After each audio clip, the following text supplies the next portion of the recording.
Bien, de nuevo, los que no estuvieron, gracias por la invitación.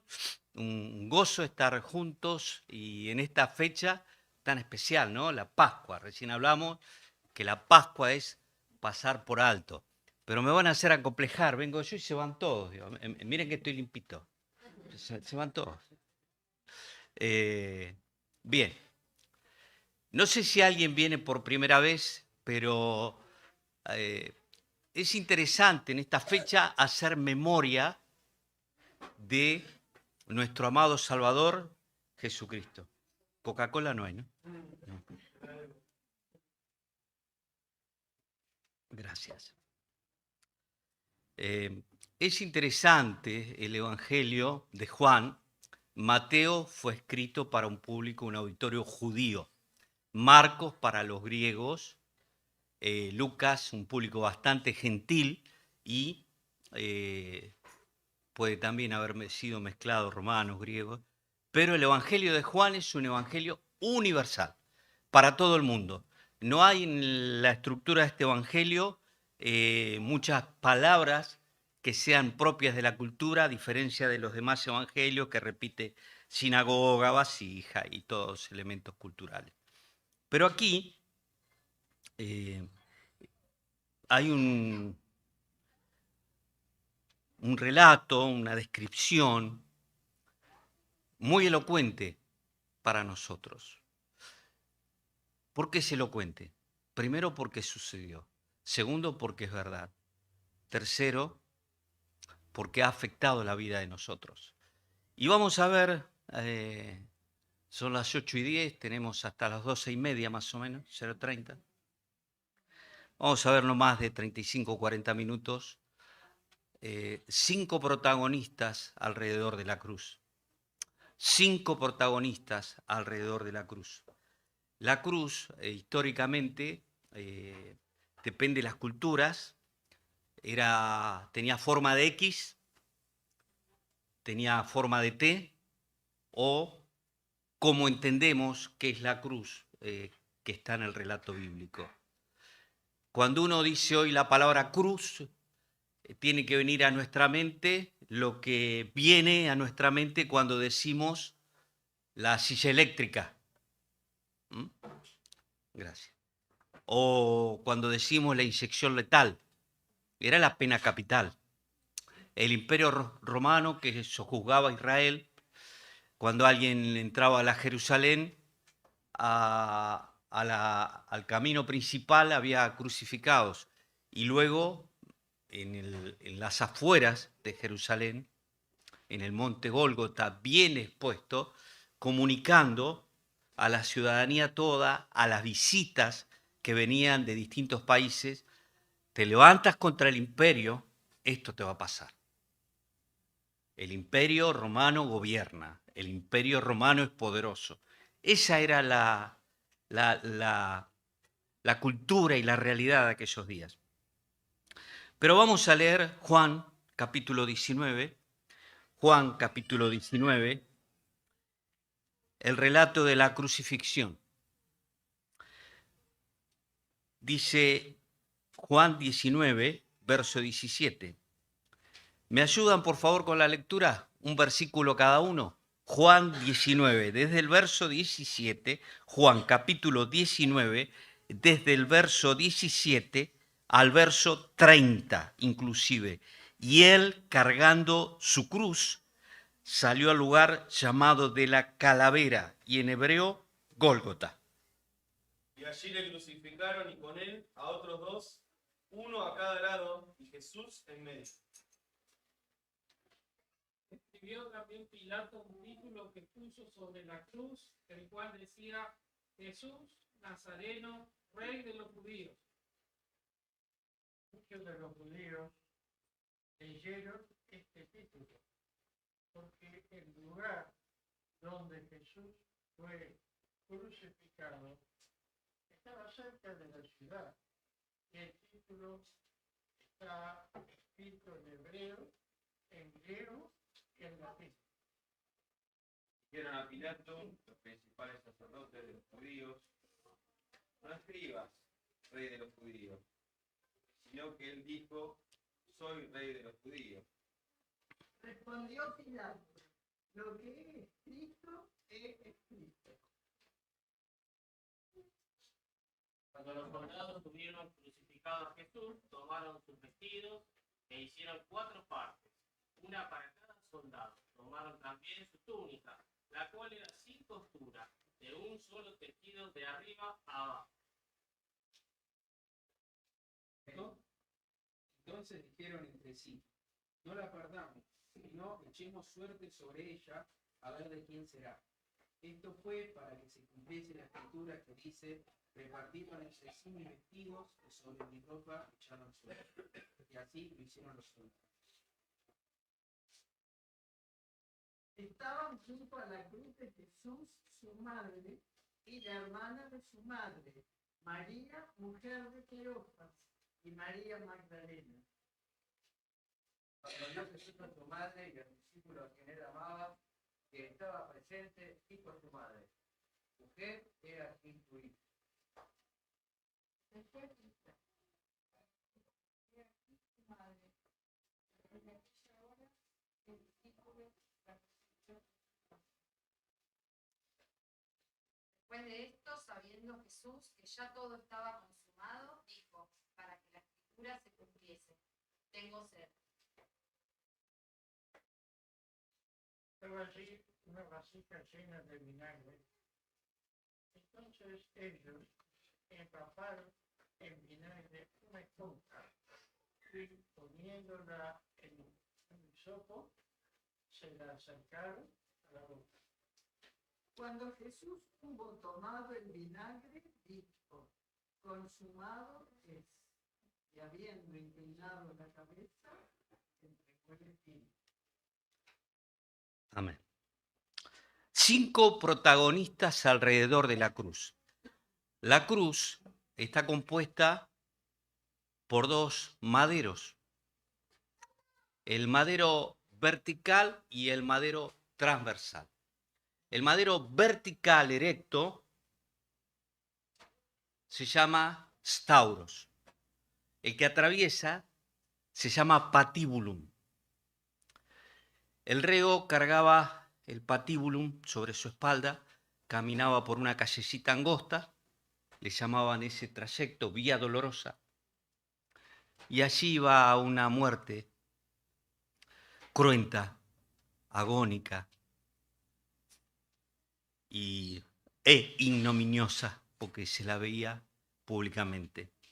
Pero acá dice, y él cargando su cruz. Esto es una contradicción. Él está muriendo en lugar nuestro, cuando nosotros merecíamos muerte. Ahora, era tan maquiavélica la cruz, porque imprimía una muerte lenta. El stauros, vertical, horizontal, patibulum, y tenía una especie de cuña que se llamaba sedécula.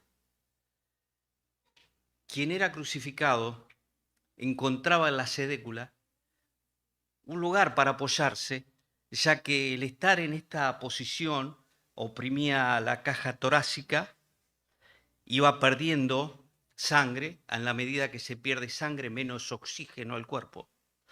Era una muerte agónica lenta, pero la sedécula trataba de levantarse un poco y eso tenía 2 virtudes. Uno le estiraba un poquito la vida, pero la otra era que la agonía estaba cada vez más larga. Los romanos eran especialistas en torturas. Estaba el potro, un lugar donde ataban un reo como una cama, le ponían tientos de cuero en las extremidades, lo mojaba al contraerse el cuero, luego de tener rollos, el cuero se contraía e iba lentamente desencajando los miembros para estar en una agonía tremenda. Ellos eran estrategas en la guerra, pero aquí la Biblia dice, y él cargando su cruz. ¿Quién es el primer protagonista? alrededor de la cruz, el Señor Jesucristo. Y él podía haber optado por estar lejos de la cruz, no ir a la cruz, pero él fue a la cruz. El profeta Isaías dice que afirmó su rostro para ir a Jerusalén, sabiendo que allí estaba la cruz, que estaba el desprecio, la soledad. Y Jesucristo se dejó crucificar, se dejó matar por amor a usted y a mí. ¿Quién es el primer protagonista? Como la Biblia dice, el alfa y el omega, el principio y el fin. Él fue el primero en morir nuestra muerte, pero también fue el primero en resucitar. Pablo dice primicias, lo primero de resucitar a una vida que es indestructible, nunca más va a volver a morir. Dice el primero y él, el Señor Jesucristo. Podríamos hablar horas, no por nuestros méritos, sino por todo lo que está descrito en la palabra de Dios, de la persona del Señor Jesucristo. Segunda persona de la Trinidad, Padre, Hijo y Espíritu Santo. En la bóveda celeste se le proclama santo, santo, santo, 3 veces santo. En el hebreo es el Santísimo Dios. Esa es la idea. Entonces, el Santísimo Dios, el Hijo del Santísimo Dios, se dejó crucificar. Luego dice, y allí le crucificaron, verso 18, y con él a otros 2, uno a cada lado. Y Jesús en medio. Primer protagonista alrededor de la cruz. Es la cruz mismo, Cristo mismo. Él siempre el primero. Él va adelante a Galilea, allí le encontraréis. Siempre en la resurrección, siempre en la vida, siempre Él fue delante. En los atributos espirituales, en la devoción, en la obediencia, en la santidad, en la pureza, en la justicia, Él siempre va adelante. Y como no podía ser de otra manera, en la muerte, siempre fue adelante. Y luego dice, le crucificaron con Él a otros 2. ¿Quiénes eran los 2? 2 ladrones. Sabemos por el relato bíblico de los 4 evangelios que eran 2 ladrones. De esos 2 ladrones, la gente les injuriaba, pero uno de ellos creyó y le dijo al Señor, acuérdate de mí cuando vengas en tu reino. Y Jesucristo, ¿qué le prometió? Hoy estarás conmigo en mi reino. Exactamente. Promesa de Cristo. Hoy estarás conmigo. Y si alguien de este lugar no sabe dónde va a ir una vez que muera, si cree en Jesucristo, la promesa es, hoy estarás conmigo. Entonces, primer protagonista, el Señor Jesucristo mismo. Los 2 protagonistas siguientes, los 2 ladrones. Uno creyó, el otro rechazó. Es el auditorio que tenemos hoy en día. Hay, gracias a Dios, algunos que creen, pero hay un auditorio en su mayoría que rechaza. Pero quisiéramos que si alguien aquí es de los que está buscando una respuesta para esas preguntas existenciales. Hay un libro de Billy Graham que es muy antiguo, pero dice que todo ser humano separa el horizonte en el arco de su vida, esa trocha ascendente y descendiente a la tumba, y allí se hace preguntas existenciales. ¿Quién soy? ¿Por qué vivo? ¿Para qué vivo? ¿Qué hay después de la muerte? Pues bien, este hombre que creyó no fue a un instituto bíblico, no fue miembro de una iglesia, no fue un estudiante de teología, no fue a una universidad, pero sin embargo caminó, camina y caminará por la calle de oro del cielo. ¿Por qué? Porque su mérito no era de él, era por quien creyó. Y toda persona en este lugar que cree en Jesucristo puede entrar al cielo. Entonces, primero el Señor Jesucristo alrededor de la cruz, luego 2 ladrones, pero sigue el relato. 19. Escribió también Pilato un título que puso sobre la cruz, el cual decía Jesús Nazareno, Rey de los Judíos. Y muchos de los judíos leyeron este título porque el lugar donde Jesús fue crucificado estaba cerca de la ciudad. El título estaba escrito en hebreo, en griego y en latín. Hebreo estaba apuntando a los religiosos, estaba apuntando a todos los sacerdotes y toda la casta sacerdotal, diciendo, ustedes no tienen autoridad contra Roma, pero también en griego está burlándose de los filósofos romanos, porque quería que le llegue este mensaje autoritario. Aquí crucificamos a cualquiera. Léanlo bien. Y cualquiera que se quiera hacer rey, acá lo matamos. Y luego, el latín. Latín fue el lenguaje de los romanos. De allí, luego, con el tiempo, viene nuestro castellano, ¿no es cierto? Ahora, 3 idiomas, ¿se dan cuenta? Alrededor de la cruz, el Señor Jesucristo, los 2 ladrones, 3 idiomas. Y esto es los albores de que el mensaje de la cruz iba a llegar a todas las latitudes, en todos los idiomas, en la mayoría de las lenguas, la mayoría de idiomas y dialectos. En ese sentido, la Sociedad Bíblica ha hecho un trabajo fabuloso y tantas otras oficinas de traducción, traduciendo la palabra de Dios a distintos idiomas y dialectos. Tenemos una Biblia que está escrita en wichí. La verdad que no sé para qué la tenemos porque no entendemos nada. Pero bueno, nos la regalaron una vez. Pero qué bueno que toda persona pueda leer. Y todo esto comenzó aquí. Lo que está pasando aquí lo controló Dios y se puso ese título en distintos idiomas para que pueda leer todo el mundo. Entonces, alrededor de la cruz, Cristo mismo, 2 ladrones, 3 idiomas. Pero sigue el relato. Dijeron a Pilato los principales sacerdotes de los judíos: no escribáis rey de los judíos, sino que él dijo: soy rey de los judíos. Respondiendo Pilato: lo que he escrito, he escrito. Cuando los soldados hubieron crucificado a Jesús, tomaron sus vestidos e hicieron 4 partes, una para cada soldado. Tomaron también su túnica, la cual era sin costura, de un solo tejido, de arriba a abajo. Entonces dijeron entre sí: no la partamos, sino echamos suerte sobre ella, a ver de quién será.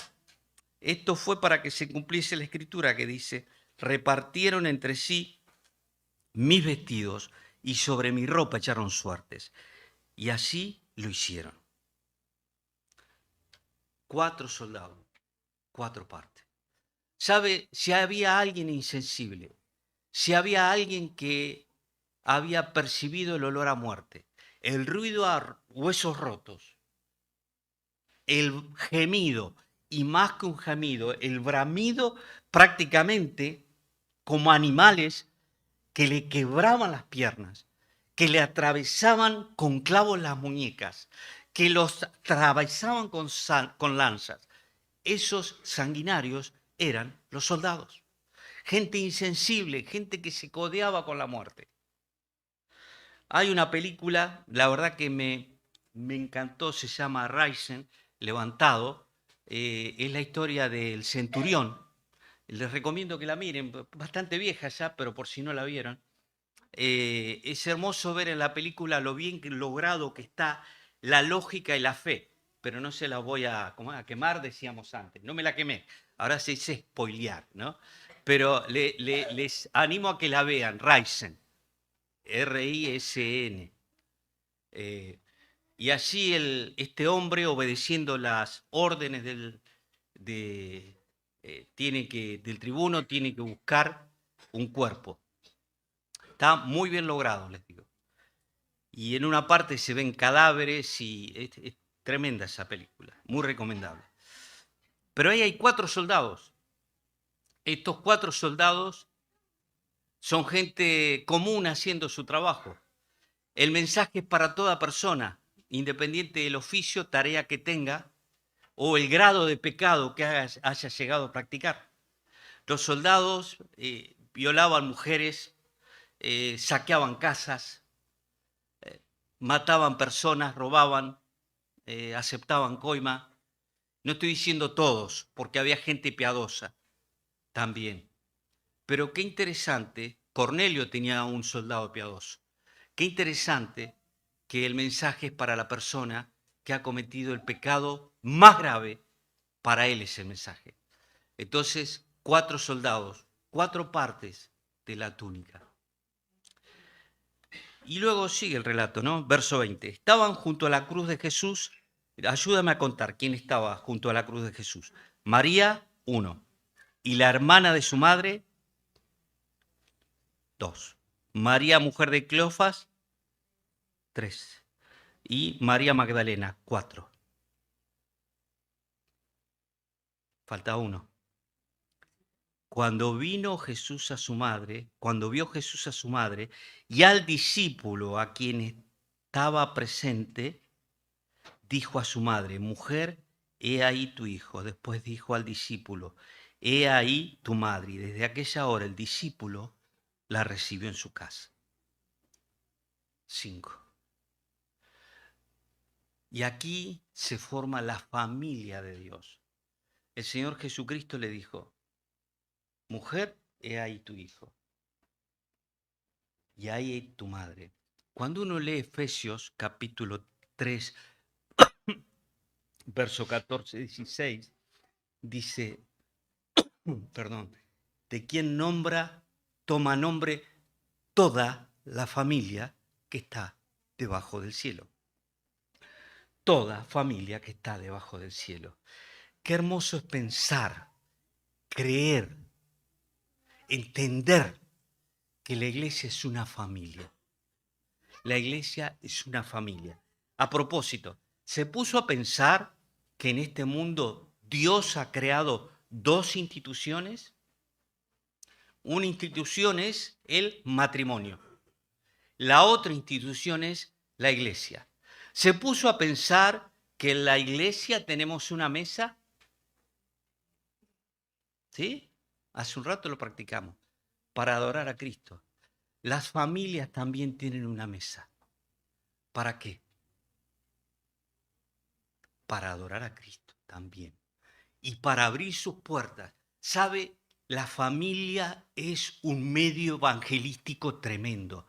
Lamentablemente la iglesia, no estoy hablando de esta porque no conozco, pero la iglesia como institución se ha vuelto esto en muchos casos. No invitamos a nadie a nuestras casas. Son herméticas. Pero usted tiene que abrir su casa y compartir, porque en el hogar se plantean charlas donde los vecinos van a preguntarle en algún momento y va a salir el tema de la fe. No pierda la bendición de abrir su casa para presentar a Cristo, porque también tiene una mesa. Y aquí comienza la familia. Ya comenzó, lo sé, en Edén, pero quiero decir la familia de la fe. Tenemos cada caso, tenemos 30 y algo de hermanos venezolanos en Monroe. Y la verdad que es una mezcla cultural de comidas y palabras. Por ahí lo que uno dice hace sonrojar al otro, pero ya nos vamos acostumbrando, ¿no? Yo no sé si hay algún venezolano aquí, pero ellos no quieren que los besen. Entonces los besamos y se acostumbran. Pero si usted se pone a pensar, es ridículo, porque mira una noticia y no la costumbre de ellos, lo nuestro. Ve ahí un policía grande en la noticia, ¿no? Y por ahí aparece otro bombero también grandote. Y se encuentran y se dan un beso. Esa es nuestra cultura. Y vamos intercambiando cultura, ¿no? Y por ahí, uno pensando así, claro que es chocante. Uno va a Paraguay, te estiran la mano. Y va a otro lugar, también te estiran la mano. No, pero acá somos bastante besuqueros, ¿no? Pero Dios en Cristo ha instituido la familia. Y estamos en un momento donde la familia está siendo muy atacada. Por eso las reuniones de varones, debemos tener reuniones de varones. Nosotros tuvimos 20 años reuniones de varones en Formosa, 5 años en Villa del Parque y las seguimos teniendo hace 8 años en Monroe. Y tenemos una parrilla. Sanguchito no queremos, parrilla. Por eso, queridos hermanos, la vida cristiana se debe compartir, tanto para hablar de la familia, las relaciones familiares y abrir nuestra casa y nuestras relaciones para que otros conozcan a Cristo. Pero bien, es un tema muy serio, no quiero ser vulgar, pero la verdad que la familia es el lugar donde nos vamos conociendo, queriendo y edificando unos a otros. La familia de la fe, pero también la familia de la carne, que lamentablemente no todos son de Cristo. No todos son de Cristo. Hace 40 y algo de años que oro por mis hermanos. Bien, gracias. Pero no perdemos la esperanza. Debemos seguir orando para que conozcan al Señor. Y luego, después dijo al discípulo, he ahí tu madre, ¿no es cierto? Verso 28. Después de esto, sabiendo Jesús que ya estaba todo consumado, dijo para que la escritura se cumpliese, tengo sed. Qué tremendo. El creador, dice Colosenses 1:17, que ahí estaba Él, es el creador de todas las cosas, sean principados, potestades, todo fue creado por Él, por medio de Él, todo. El creador en carne tiene sed. En un momento en la fiesta de los tabernáculos, Él se pone de pie y dice, si alguno tiene sed, venga a mí, beba. Hay una sed espiritual que no se sacia con cosas de esta vida, de este mundo. Se encontró con una mujer. En el relato bíblico dice que era necesario pasar por Samaria. Esa palabra es menester, acorde al plan. Sabe que judíos y samaritanos no se hablaban, porque hay un trasfondo. Luego de la cautividad que tuvo en el año 578 Israel, la estrategia era plantar etnias en distintas ciudades. ¿Para qué? O en distintos países. ¿Para qué? Para que se disgregue, para que se empiecen a mezclar con los locales y de esa manera se perdía la identidad. Gloria a Dios, Israel no perdió la identidad. Y usted mira caminar, ve por la calle caminar a un judío, no se olvide que es un milagro. Es el pueblo escogido por Dios, el cual Dios todavía tiene un plan. Y a la mujer samaritana le dice, dame agua. Dice, Señor, no tengo con qué sacarla. Y el pozo es hondo. Entonces la mujer busca y le da. Y el Señor le dice, el que tome de esta agua, H2O, ¿no es cierto? 2 partes de oxígeno y 1 de hidrógeno. El que tome del agua, esta tendrá sed, pero el que tome del agua que yo le dé, no va a tener más sed. Y la ciencia ha logrado descomponer y ha logrado partir el agua, ¿no es cierto? La física, el hidrógeno, se ha llegado a entender que el hidrógeno está en nuestro cuerpo, el hidrógeno está en las estrellas. El Creador puso en nuestro cuerpo los mismos elementos físicos de la Tierra y que están en toda la creación. Pero sin embargo, el Creador, valga la redundancia, que creó el agua, estaba teniendo sed. En su condición de hombre, Él padeció nuestra sed para que al resucitar sacie a todo aquel que esté sediento de una vida de Dios. Mire, el sabio Salomón dice que Dios ha puesto eternidad en el corazón del hombre. Esa palabra corazón no es el músculo que está latiendo, es el ser interior que tiene necesidad de más. El ser interior, el alma, no está satisfecha hasta que se encuentre con el eterno. Mientras no hay un contacto con la eternidad, el alma no está satisfecha. ¿Usted se puso a pensar alguna vez, los cristianos, cómo tenemos contacto con Dios? Cuerpo vivo, alma viva, espíritu muerto. Efesios 2:1. Vosotros estabas muertos en vuestros delitos y pecados. Palabra es necros, sin vida. Ahora, no está hablando de muerte física, porque Adán murió, perecerás, pero luego tuvo hijos. Adán siguió viviendo físicamente, pero perdió la vida espiritual, perdió la relación con Dios. Y Jesucristo vino, sufrió, padeció en la cruz, sed, tortura, soledad, para llevarnos al Padre. Y cuando alguien Dice la Biblia, Pablo, en capítulo 1, verso 13 de Efesios: vosotros, habiendo oído la palabra de verdad, el evangelio de vuestra salvación, y habiendo creído en él, fuisteis sellados con el Espíritu Santo. Todos los cristianos tenemos un sello. Y sabe que nuestra comunión, el único contacto que tenemos con Dios es a través del Espíritu.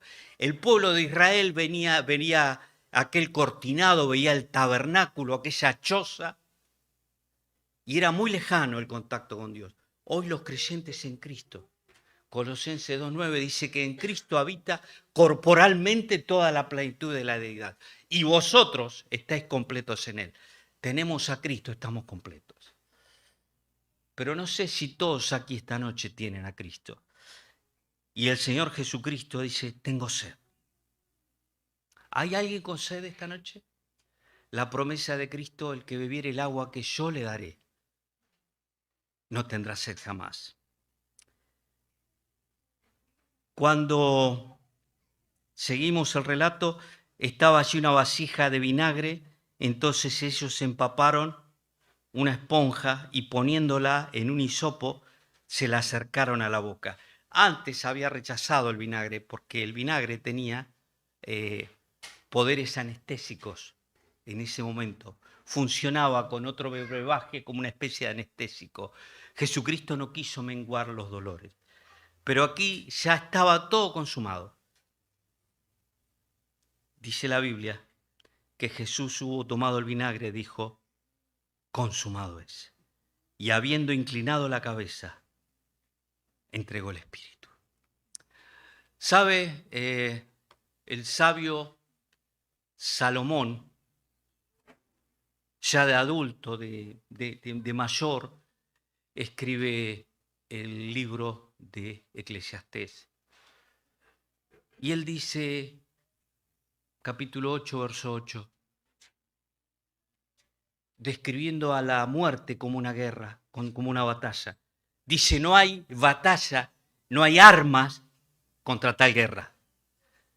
No hay un medicamento, puede estirar un poco más la vida, pero está declarado para los hombres que mueran una sola vez y después de esto el juicio.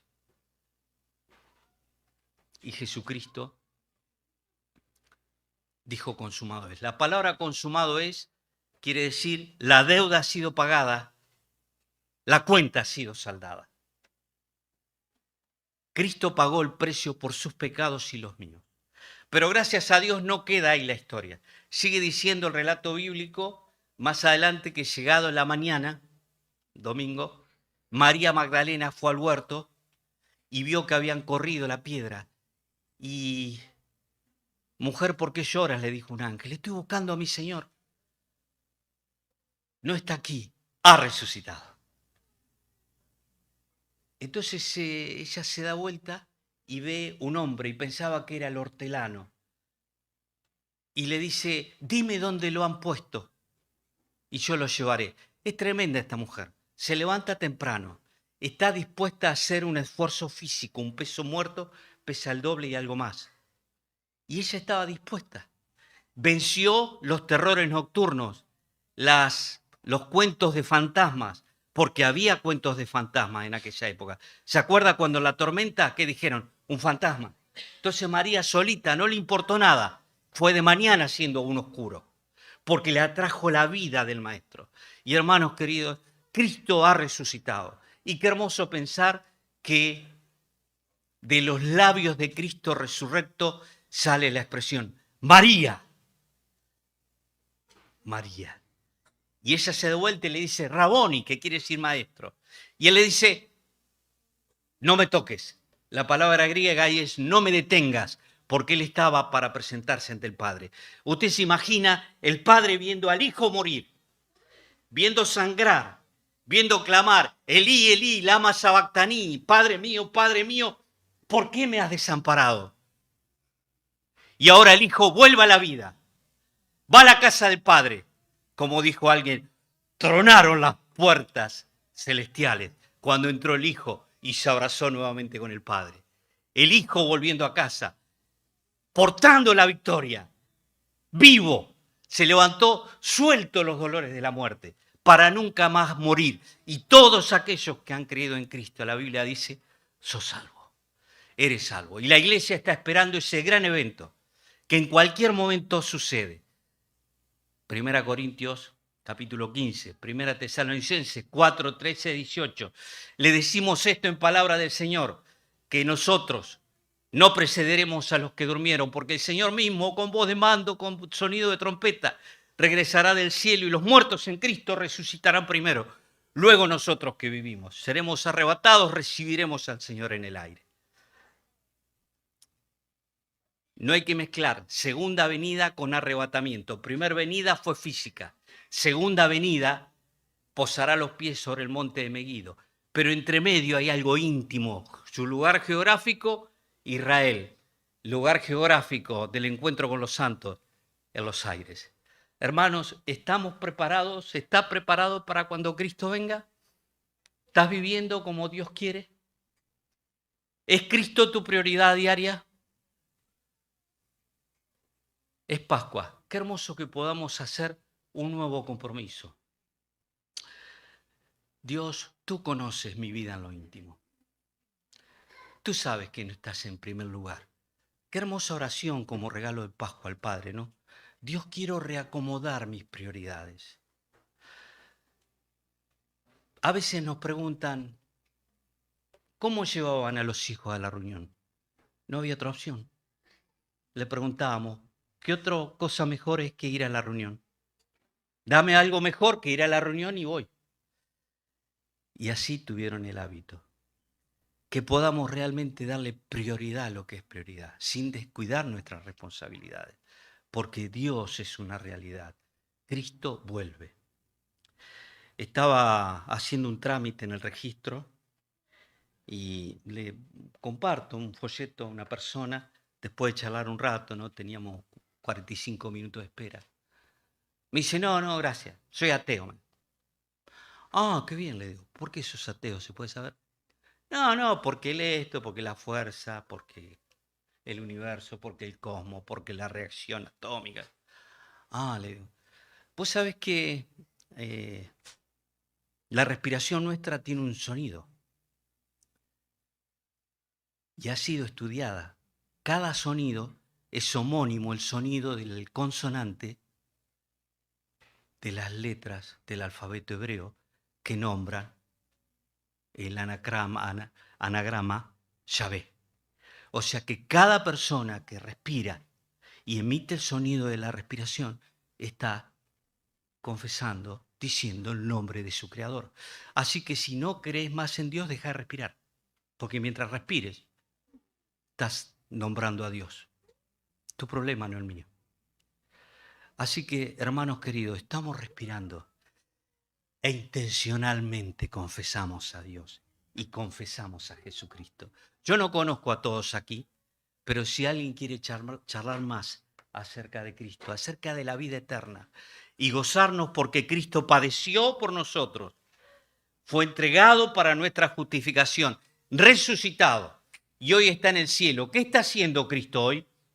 ¿Cuál es el ministerio actual de Cristo? Está preparando moradas. Está intercediendo. Juan 14:1. Prepararé morada. 1 Juan 2:1. Abogado tenemos para con el Padre. Cada vez que pecamos, tenemos un abogado en la gloria. ¿Y qué está haciendo Cristo? Sigue salvando almas. Que el Señor nos bendiga y podamos ser fieles a nuestro amado Salvador, Cristo Jesús. Y a su nombre decimos gloria. Amén.